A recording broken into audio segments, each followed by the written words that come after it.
आपके साथ मनीषा सिंह और आप देख रहे हैं एबीपी गंगा।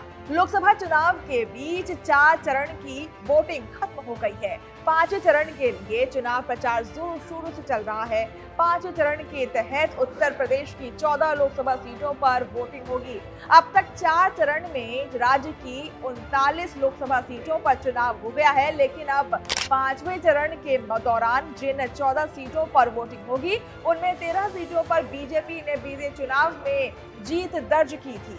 5वें चरण के दौरान उत्तर प्रदेश की रायबरेली, अमेठी, जालौन, झांसी, हमीरपुर, बांदा, फतेहपुर, कौशाम्बी, बाराबंकी, फैजाबाद, कैसरगंज, गोंडा और मोहनलालगंज में चुनाव होगा। इन सभी सीटों पर आगामी 20 मई को वोटिंग होगी, लेकिन अगर बीते लोकसभा चुनाव के परिणामों पर नजर डालें तो इनमें केवल रायबरेली ही एक ऐसी सीट थी जिस पर बीजेपी को हार का सामना करना पड़ा था।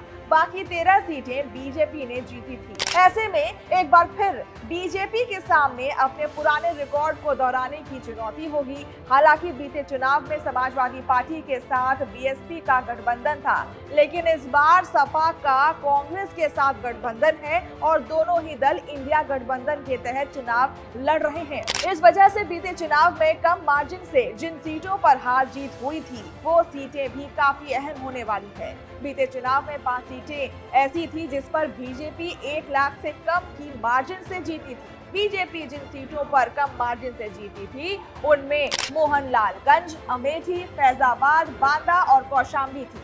बीजेपी ने मोहनलालगंज में करीब 90,000, अमेठी में करीब 55,000, फैजाबाद में करीब 65,000, बांदा में करीब 59,000 और कौशाम्बी में करीब 38,000 के अंतर से जीत दर्ज की थी। अगर बीते विधानसभा चुनाव के परिणामों को देखें तो इन सीटों के अंतर्गत 71 विधानसभा सीटें हैं, जिसमें बीजेपी ने 41 जीती थी और 30 सीटों पर विपक्षी दलों को जीत मिली थी।